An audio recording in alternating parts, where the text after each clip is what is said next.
Brasil, diga como se sente, como é ter em casa o seu papai. Te juro que, por mais que passem os anos, nós nunca nos esqueceremos que Diego te escanteou, que Cani te vacinou, que está chorando desde a Itália até hoje. O Messi, vocês vão ver, uma Copa vai nos prazer e Maradona é maior que Pelé. Calma, calma, calma, não sai daí. Isso aqui não é um canal argentino. Galera, bem-vindos a mais um Direto do Forno e hoje iremos falar sobre a histórica rivalidade entre Brasil e Argentina.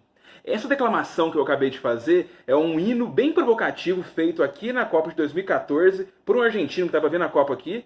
E bom, fala justamente sobre a vitória argentina contra a seleção brasileira em 1990. O título é Brasil, disse-me que se siente, ou Brasil, diga-me como é, diga como se sente. Acho que todo mundo sabe que o Brasil tem a sua rivalidade com a Argentina, mas hoje eu quero falar que não se resume apenas a futebol. Claro, a gente está acostumado a ver o Brasil ganhar da Argentina e tudo que vem de chacota quando tem uma partida rolando. Mas o ponto é que isso tem uma raiz muito histórica, muito antropológica e diz muito sobre as identidades entre os dois países. Antes da gente começar o assunto, já dá aquele like no canal, quando acabar compartilha, se inscreve e galera, muito obrigado! Finalmente conseguimos 100 inscritos, já é um começo maravilhoso, estou muito feliz por a gente ter conseguido essa marca em tão pouco tempo, então muito obrigado pelo apoio de cada um de vocês, faz toda a diferença. Mas bora pro vídeo? A rivalidade que o Brasil e a Argentina vão ter são até mais antigos que o próprio Brasil e a própria Argentina. Tem que pensar que a Argentina inicialmente era o vice-reino do Prata, ou seja, era uma das colônias na América Latina que o Império Espanhol tinha, enquanto o Brasil era a colônia do Brasil, e é uma colônia do Império Português. O Império Espanhol e o Império Português, dois países que iniciaram colados lá na Península Ibérica, já tinham grandes rusgas, tanto por questões de rivalidade política, administrativa, e também cada um queria ser o maior império que se tinha no mundo, principalmente na época das grandes navegações. Acaba que a Argentina e o Brasil vão acabar herdando muitas dessas rusgas, dessas pequenas rivalidades que já vão existir entre portugueses e espanhóis, e no século XIX, no processo de independência dos dois países, isso vai ficar ainda mais arisco. E quando eu falo nessa rivalidade entre países, Espanha e Portugal, isso também se reproduz nas colônias e principalmente nas pessoas que nelas habitam. Dessa forma, as pessoas que estão associadas a esse sentimento de nação, que fazem parte do império ou português ou espanhol, acabavam também reproduzindo inimizades, rivalidades, e faziam, como a gente sabe bem que é bem comum ao ser humano, piadas, anedotas, preconceitos, discriminações entre os dois componentes de cada império. Bom, vamos falar do século XIX já e da independência tanto da Argentina quanto do Brasil. A Argentina vai conquistar a sua independência em 1816. Estou falando da Argentina aqui, mesmo não sendo exatamente o que a gente pensa hoje, porque são tantas organizações políticas e administrativas que vão ocupando o lugar até virar o que é a Argentina que a gente conhece hoje, que é mais fácil falar Argentina para ficar mais didático. Bom, a Argentina em 1816 acabará optando pela República. Essa forma de governo para eles vai ser a única naquele momento que consegue romper com a herança arcaica das monarquias europeias, com as ideias de antigo regime, de igreja católica influenciando, de privilégios nobiliárquicos, e também conseguiria garantir as liberdades individuais, como liberdade de culto, de imprensa, proteção da propriedade privada, e também era a única organização política que garantiria o desenvolvimento e o crescimento dos países. Era bem a ideia naquele momento de liberdade que iria trazer o desenvolvimento e alguma utopia iluminista bonita e feliz. E é muito curioso como vai ser feita essa construção da Argentina, porque do outro lado da fronteira vai ter o Brasil, um grande colosso, tanto territorialmente quanto de força política e econômica, que é uma monarquia. No momento que a Argentina vira independente, o Brasil ainda é um reino unido a Portugal. Dessa forma, Dom João VI está aqui, é um símbolo da monarquia europeia. E os argentinos vão usar o Brasil como símbolo do atraso. Isso também é associado à herança escravocrata brasileira, que os argentinos, por não terem tanto contato com a escravidão negra, mas sim com a servidão indígena, mas esse é assunto para outro vídeo, vão fazer comparações, falando que eles eram mais puros, tinham ideias mais liberais, enquanto tinha uma monarquia atrasada e também em termos racistas, negra, que mostrava tudo que dava de errado. Era um símbolo do que não deveria fazer. O Brasil, em 1822, quando garante a sua independência, vai continuar a ser uma monarquia. O filho de Dom João VI, Dom Pedro I, vira imperador do Brasil.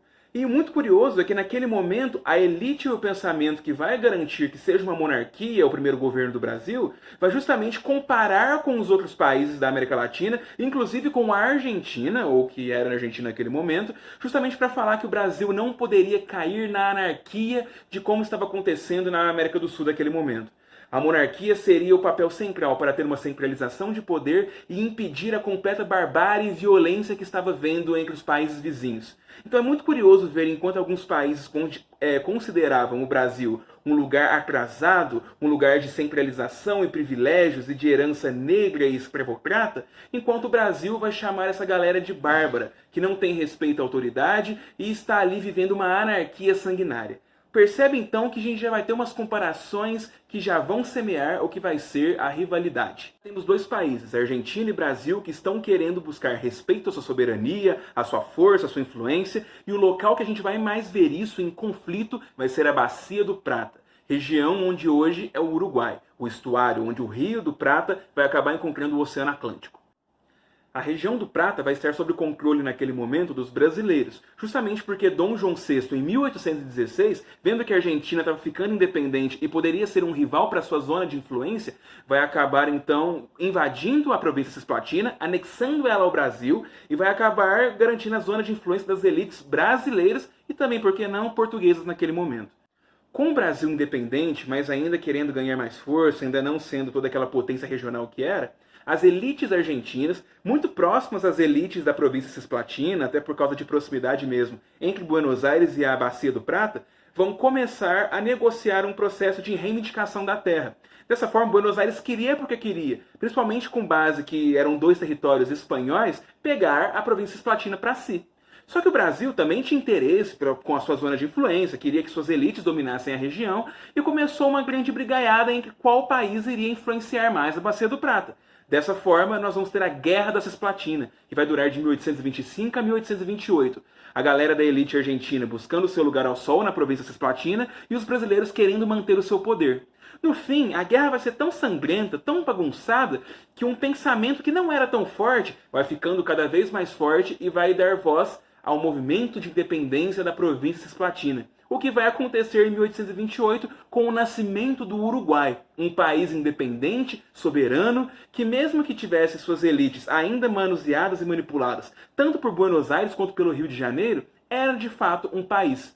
Então a Guerra da Cisplatina vai acabar com o nascimento de um país novo.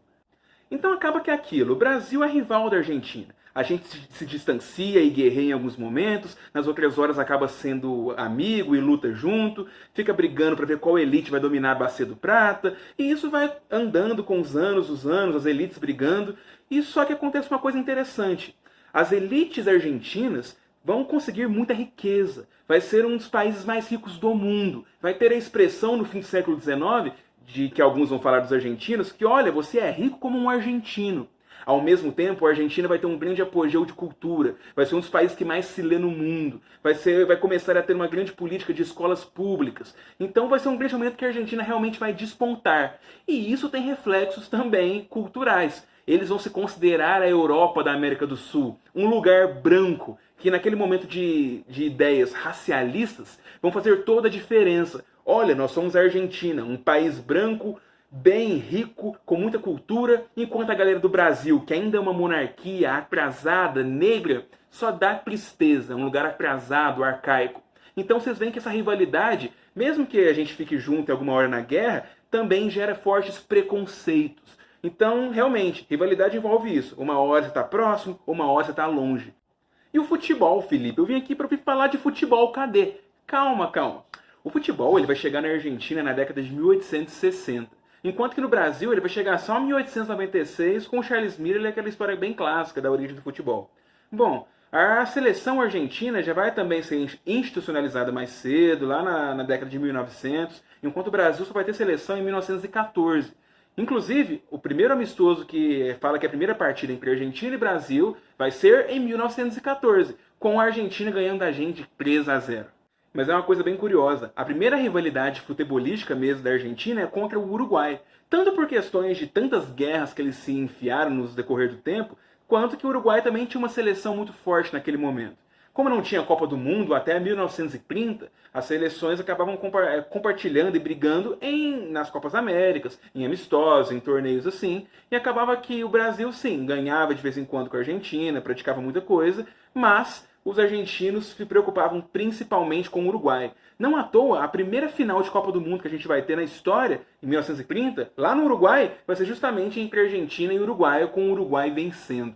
Então essa rivalidade que já existia entre Brasil e Argentina por todo o século XIX e até antes, como eu acabei de falar para vocês, vai ganhando também um novo lugar para se manifestar, o futebol. A gente ainda não era nenhum Uruguai naquele momento de começo do século XX, mas a gente estava começando paulatinamente a fazer frente ao que era a grande seleção argentina naquele momento.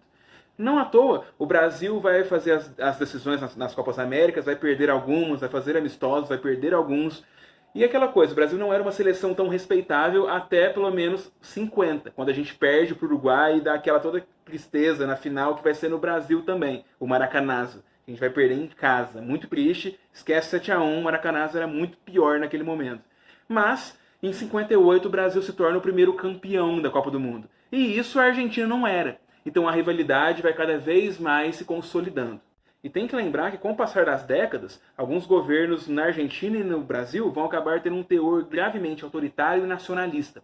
De 1930 até 46, a Argentina vai ter as chamadas décadas infames, uma sucessão de governos militares, golpes de Estado, e isso também vai se representar na cultura, com um teor altamente nacionalista que vai acabar colocando de bode expiatório imigrantes e estrangeiros. O Brasil acaba sendo lembrado como o país negro que dá errado, que era sempre usado como, olha lá, o exemplo ruim que a Argentina não pode se tornar.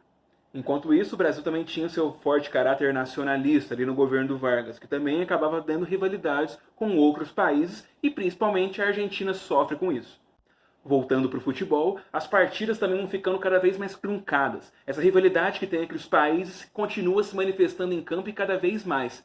Em 37, em uma das eliminatórias que seria a Copa do Mundo de 38, o Brasil vai fazer um jogo tensíssimo com a Argentina, tão forte que vai começar uma briga no campo, vai ter que chamar a polícia, vai parar no segundo tempo, vai ser uma bagunça. Só que aquela coisa, o Brasil vai acabar começando essas estrelinhas aqui que ganhou, enquanto a Argentina vai ficando cada vez mais fraca e perdendo o seu apogeu.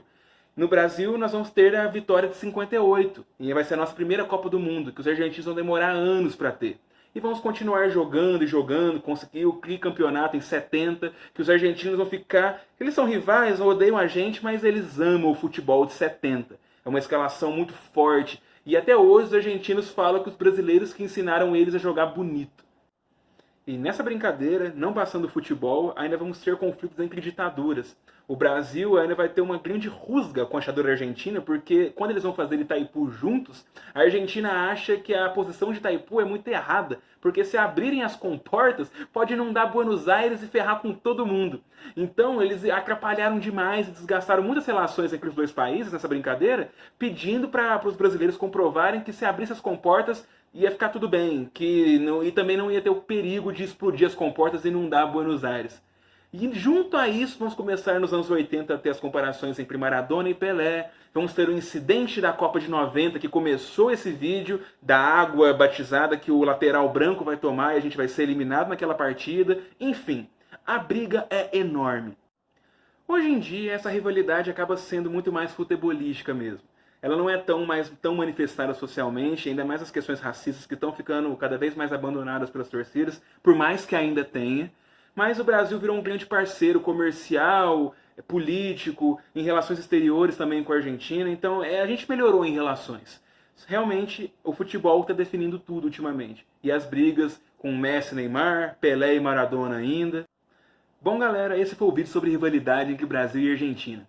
Se a gente quiser pegar apenas o futebol, o Brasil e a Argentina se enfrentaram 108 vezes. Foram 43 vitórias do nosso lado, 39 pro lado deles e 26 empates. O Brasil lidera no ranking de gols. A gente tem 5 Copas do Mundo, 4 Copas das Confederações, enquanto os irmãos têm 14 Copas Américas, enquanto a gente tem 8, e eles têm 3 medalhas de ouro nas Olimpíadas, enquanto a gente tem uma.